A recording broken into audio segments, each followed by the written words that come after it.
Well, as the Professor Hepke said, I'm Luis Jimenez, and I'm a student with Professor Antonio Plaza and partner of Gabriel Martin. And we went to present a work about a new tool for evaluation of spectral mixing application for remotely sensed hyperspectral image analysis. This is the outline of my presentation. First, I will provide an introduction about the hyperspectral data. Second, we're going to talk about the emission chain considered in this study.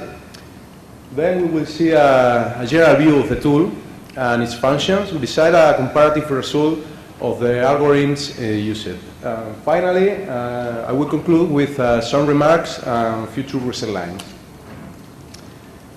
The hyperspectral sensors are capable to get digital image in a big amount of wavelength bands.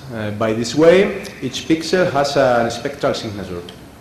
That is a combination of the reflected energy of all the materials present in the pixel area. It allows us to describe the materials of a planet's surface. The hyperspectral images can be represented like a three-dimensional data cube with 2 dimensions to locate the pixel and another dimension to locate the spectral singularity of the pixel. These kind of images are characterized by their strict requirements about the storage space, bandwidth transmission, and speed processing. This issue makes necessary the introduction of efficient algorithms and platforms to run them. In this work, we present a tool to handle these algorithms in an easy and simple way. Why high-performance computing is important? Because there is many applications in hyperspectral analysis, like fire detection, target detection, or pollution at the sea, that requires a response in a real time. As we can see in this slide, most of the pixels in hyperspectral images are mixed. This picture shows an example of the mixture problem. And for instance, that pixel contains 2 materials, solids and rocks, and this is a mixed pixel. This is because the spatial resolution usually not possible to separate the different pure materials. There is a need to develop techniques able to separate to extract the composition of the pixels with pure signatures. For this purpose, we use a linear mixture model. In this illustration, in this picture, we illustrate that the linear mixture model assumes no iteration between the pure materials. The sensor, the signature of the sensor, is a linear combination of several pure signatures, called members, weighted by their abundances. Now we show a graphical of the linear mixture model using a dispersion diagram with 2 uncorrelated bands. All these points are the pixel of the image. And if we select the members, the simplex contains all the mixed pixels in the scene. Now we are going to talk about the emission chain. That it has a serial of steps. Once the image is taken, the first step is to perform an atmospherical correction and geometrical correction. Another optional step is to perform a dimensional reduction using algorithms like PCA or ACA.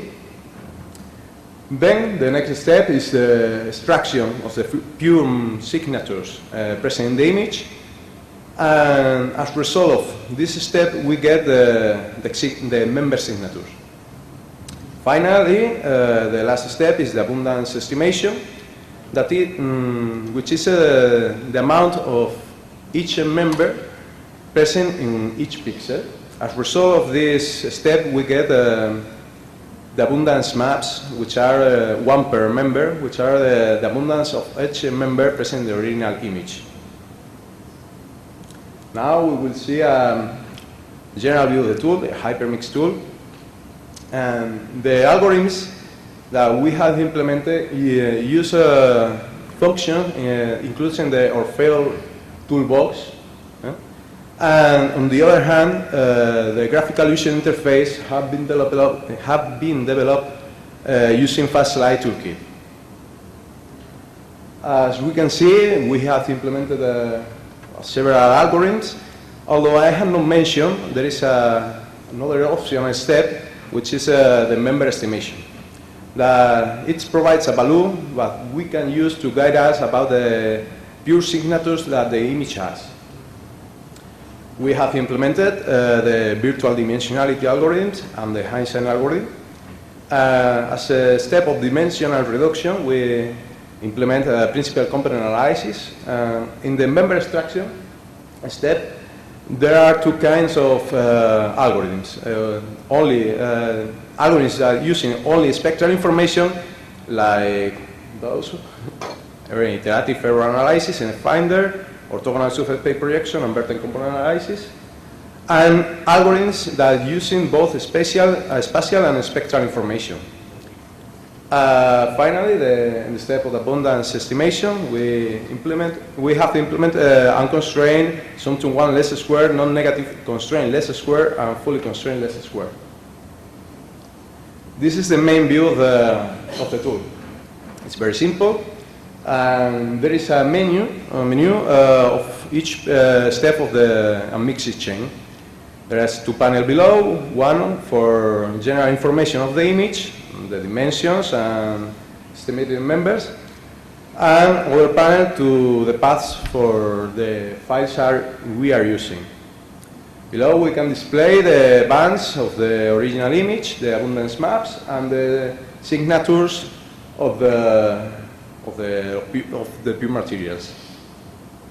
Other useful functions we have implemented are compose a RGB image using 3 bands of the original image, generate a comparative between our results and the signatures, reference signature that we can provide, using matching algorithms, 4 in this case, and generate error image comparing the original image and another one based in the member file and the abundance map file. Now we will present some results using the algorithms. For this work, you use 2 kinds of images. These are the synthetic ones, that are from a set of classes. The signatures that we use to perform these images are obtained are available online from the U.S. Geological Survey. Further, each images were added additional signal noise ratio, different signal noise ratios. This table shows the results that the following, the spectral angle values in degrees, and 0 degrees is the best case in which the signatures are identical, and 90 degrees is the worst case. As you can see, the BCA algorithm has the best result for the noisiest image. This is because it's performed previously a noise reduction. The other image that we use are the well-known Avares hyperspectral dataset that is usually used to check the extraction algorithms and for mineral detection. This image has its dimensions are 350 by 550 pixels and 188 bands. These are the results, and the same case of the before table. The 0 degrees is the best case and 90 degrees is the worst case. The best case in this image are obtained by the NFinder algorithm. These are the images of that the rule mean square error image, what we obtain after reconstructing the various compressed image using the members extracted by different methods. We can see in this case the best result are obtained by the combination of the SPP and NFinder algorithms. Finally, I will provide some conclusions. We have developed a new open source tool for a quantitative and comparative analysis of the spectral unmixing algorithms for hyperspectral data. The tool includes several popular algorithms, and it also includes a database of synthetic hyperspectral images with ground truth to perform quantitative evaluation of available new methods. For the future, as a good first version of the one tool, in my opinion, the most important points are coming. Of course, we are planning to include spatial information in the proposed approaches using clustering and segmentation techniques. We plan to deport the algorithms implemented in the tool to Orfeo library, Orfeo toolbox library, to increase their dissemination and use.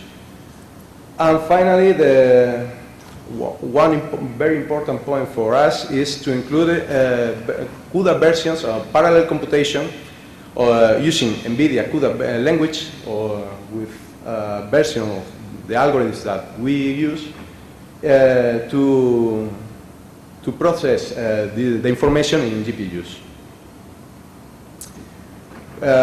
You can download the tool in this web page.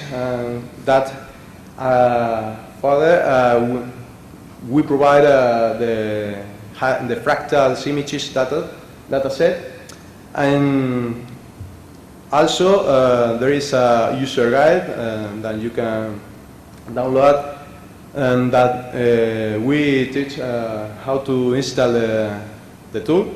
And the tool has been developed in the framework of the Ptolomeo project. There is also a forum in the web page when you can suggest some algorithms or techniques that you can use or include in the tool. And thank you for your attention and to assist this presentation. Thanks, Lewis.